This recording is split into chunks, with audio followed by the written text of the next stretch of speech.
Push-ups are one of the most fundamental bodyweight exercises and are very popular. The movement is simple, can be done everywhere, and it's very effective because you are using a lot of muscles at the same time. Sounds good, right? The problem is that a lot of people concentrate on quantity instead of quality when doing push-ups.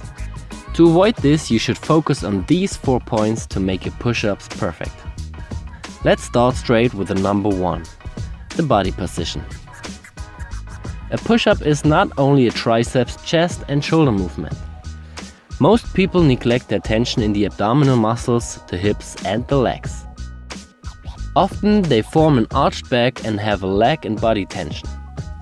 To avoid this, tilt your pelvis backward and keep your butt squeezed tight. The movement gets a lot harder with this, but it's also more effective. The second point is the arm position. The arm position doesn't really matter in terms of the perfect execution. A perfect push-up can be done with a wide or a narrow grip, but it's important to place your wrists in a nearly vertical line under your shoulder when you do the standard push-up.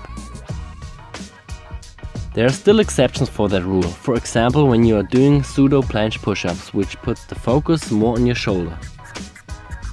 Or when you're doing sphinx push-ups, which are a triceps dominant movement.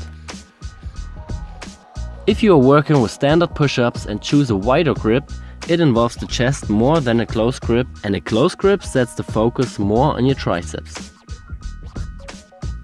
The only thing you should avoid completely are out-flared elbows, because this puts a lot of stress on your shoulder, which can lead to injuries. The closer you place your arms to the body, the more your elbows point backwards.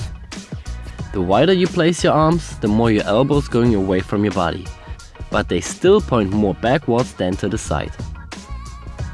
The third point is the range of motion. This is quite simple, just don't cheat. Go all the way up and all the way down and let your body straight. Don't decrease the range of motion by bringing your head forward or your hips down.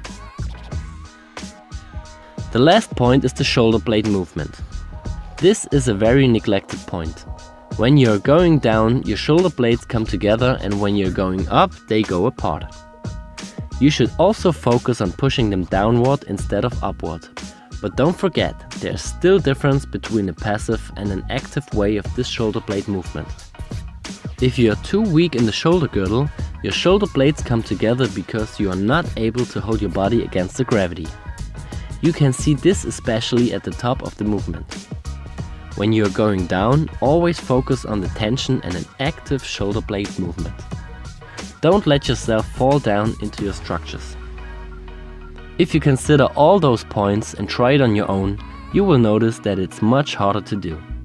Maybe your amount of maximum repetitions will drop, but that doesn't matter. Always focus on quality over quantity, and you will be rewarded with progress and a healthy body.